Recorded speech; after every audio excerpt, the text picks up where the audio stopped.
O inferno seria um local para onde vão as almas daquelas pessoas que não se comportaram tão bem durante a vida. Mas cada mitologia e cada povo tem a sua própria versão dele. E acredite, o inferno cristão não é nem de perto o pior deles. Então vem comigo que eu vou te mostrar 7 infernos ou 7 mundos dos mortos de cada mitologia.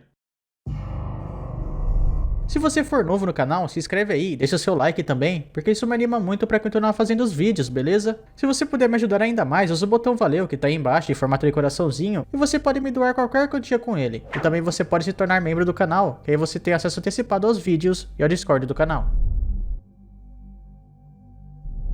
O Naraka, assim como o próprio inferno, tem várias interpretações. Algumas vezes é chamado de escuridão, outras de inferno mesmo, e até considerado de maneira metafórica, ou seja, que no caso não existiria um local de verdade. Entretanto, quando pensam que ele existe, o Yama, que é o Senhor da Justiça, pega as almas que morreram e escolhe a punição mais adequada para elas, como por exemplo, um belo e relaxante banho no óleo fervente. Depois de um tempo dessas punições, essas almas voltariam para a Terra como humanos ou animais. Uma coisa curiosa é que o Yama, apesar de ser um governante do submundo, ele seria mais um assistente do Lord Chitragupt, que sabe tudo que essas almas fizeram em vida. Baseado nisso, essas almas podem ir para o Svarg, que seria o paraíso, ou um dos 28 infernos. Sim, o Naraka é dividido em 28 níveis, cada um sendo adequado a um nível de punição. Tem o Tamizra, para lá vão as pessoas que pegam a riqueza, os filhos ou até a esposa de outra pessoa. Andar Tamizra é muito parecido com o primeiro inferno, só que nesse caso você é atormentado até perder a sua visão.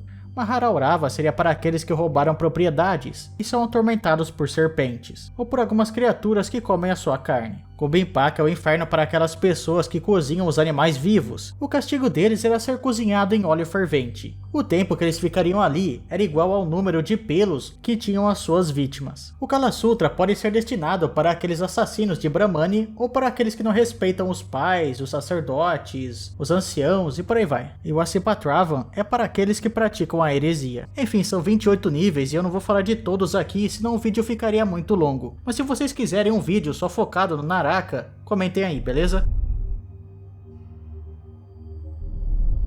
Helheim, ou Reino de Hel, é um local da mitologia nórdica que é governado pela deusa que tem o mesmo nome, que é Hel ou Hela, que é a deusa que é metade morta e metade viva. Ela é filha de Loki com Angerboda, e a irmã de Jormungandr e de Fenrir. Esse reino, que fica no fundo de Niflheim, sendo o local mais gelado dos 9 reinos, foi dado a ela por Odin, como uma maneira de se aproximar dela para evitar o Ragnarok. O que na verdade não deu muito certo, né? Bem, para esse reino vão aquelas almas que morreram sem honra na batalha, ou que morreram de velhice, ou de doença, ou de corno, esse tipo de coisa. Claro que esse não é o único mundo dos mortos da mitologia nórdica, tem também Valhalla e Folkvang, que é para onde vão os guerreiros, e tem também o reino de Han, que é para onde vão os afogados. Mas voltando a falar sobre Helheim, que seria mais o inferno mesmo, só que gelado, né? Lá é um local totalmente silencioso e parado. As almas ficam em repouso, esperando para que um dia, quem sabe, elas possam renascer. Esse reino pode ser acessado por uma ponte que é escura e muito larga, que é protegida por uma ajudante da deusa Hel, que é chamada de Mordgut, que pode parecer como uma mulher ou como uma caveira. Outros deuses também passaram por esse reino, como por exemplo o Baldur, que quando morreu, os deuses imploraram para Hela que mandasse ele de volta, mas não adiantou de nada. E também teve o próprio Odin, que teria conseguido acesso às runas nesse reino, se pendurando na Yggdrasil, mas o Odin é mais uma teoria mesmo. Alguns dizem que no portão de Helheim se encontra o cão Garmr, que é o mais poderoso dos cães.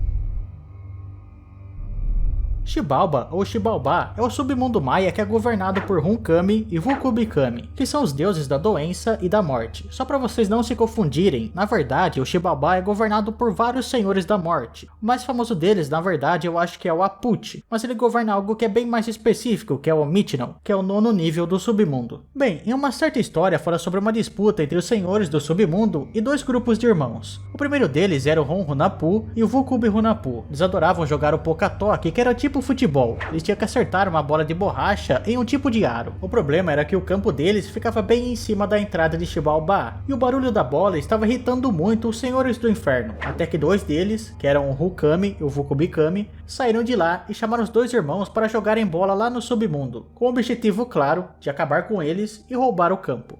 Os dois acabaram sendo derrotados e a cabeça de Hun-Hunappu foi colocada em uma árvore lá no submundo. E um certo dia, uma das filhas dos senhores, que era chamada de Shikiki, encostou nessa árvore e ela engravidou. Foi ao mundo superior e deu à luz a gêmeos, que eram chamados de Hunappu e Shibalank. A história daqui pra frente é um pouco confusa, mas vamos lá. Os dois acabam descobrindo o que aconteceu com o pai e com o tio deles, que no caso seriam os dois primeiros gêmeos, e descem até o submundo. E lá eles enfrentam várias coisas. A mais interessante talvez seja quando eles chegam na casa dos Kamazotes, que seria uma raça de morcegos. Apesar que alguns lugares também colocam o Kamazotes como sendo um deus específico, um tipo de vampiro. Um deles acaba arrancando a cabeça de Hunappu, então aparecem os senhores de Xibalbá que desafiam o Shibalank a jogar Pokatoki com a cabeça arrancada do seu próprio irmão. Mas ele acaba enganando a todos e consegue recuperar a cabeça de Hunappu e trazer ele de volta. Depois disso eles fazem alguns rituais e magias e conseguem pressionar até mesmo os deuses, porque eles foram ressuscitados. E com isso os senhores do submundo pedem para que eles façam esses feitiços com eles também, mas eles acabam sendo enganados e não são levados de volta à vida. Os dois irmãos então conseguem se vingar e sair do submundo.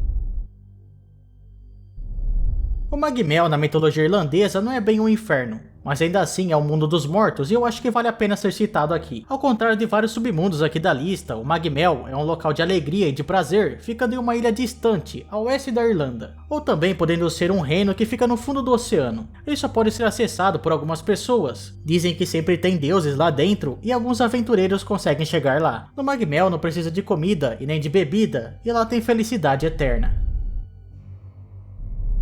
Hades é um nome que engloba todo o submundo da mitologia grega, e ele é governado pelo deus de mesmo nome, que é o Hades, mas nele tem algumas divisões. Mas vamos primeiro entender como que funcionava a jornada da alma até chegar lá. Primeiramente, quando chegasse a sua hora, as moiras cortariam o fio da vida. Então, para ceifar a sua alma, chegariam as Keres, se a sua morte fosse violenta, ou Thanatos. Depois disso, o Hermes levaria a sua alma até o barco de Caronte, onde você deveria dar uma moeda para ele. Caso não desse, provavelmente a sua alma ficaria vagando eternamente por lá. Bem, depois disso, ele levaria a sua alma até os portões do Hades. E lá estaria o Cérebro, ele deixaria você entrar tranquilamente, mas se você tentasse sair por algum motivo, você seria esmigalhado. Ao adentrar os portões, você seria julgado por 3 juízes, Eco, Radamanto e Minos. O julgamento era vigiado pelo próprio Hades. A partir daí você poderia ter 3 destinos: os Campos Elíseos, para onde iam os heróis e os virtuosos, o Campo de Asfódelos, onde iam aqueles que não cheiravam e nem fediam, e o pior de todos, o Tártaro, que seria o equivalente ao inferno. As sentenças propostas por Hades eram irrevogáveis, e nem mesmo os Zeus poderiam interferir na sua decisão. Eu sei que muita gente já deve saber disso, mas caso você não saiba, o Tártaro não era só o inferno, mas ele também era um deus, e um deus primordial. Ele era tão poderoso que junto com Gaia, ele gerou, por exemplo, o Tifão. Ah, e é claro, o Tártaro também é a prisão dos titãs.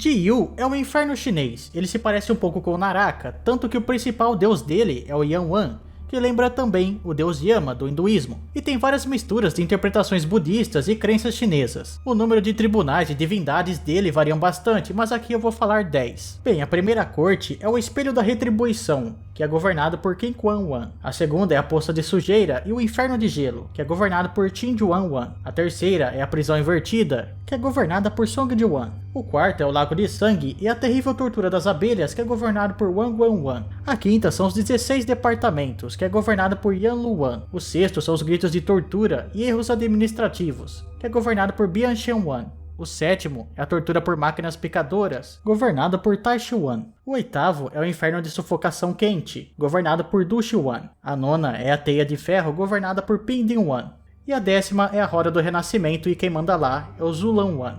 Bem, depois de você ter passado por tudo isso e você se arrepender de tudo que você fez, é hora de você renascer. Aí você é convocado para o 10º tribunal, que é a Roda do Renascimento. Aí vão decidir do que você vai nascer na próxima vida, se você vai ser um humano ou sei lá, uma abelha. E depois disso, a Menpo vai te dar um chá do esquecimento que apaga toda a sua memória e garante que você se esqueça de tudo que você passou no inferno. Até porque se você lembrar das torturas que você sofreu no inferno, você vai ficar maluco, né? Mas enfim, depois de tudo isso, você renasce.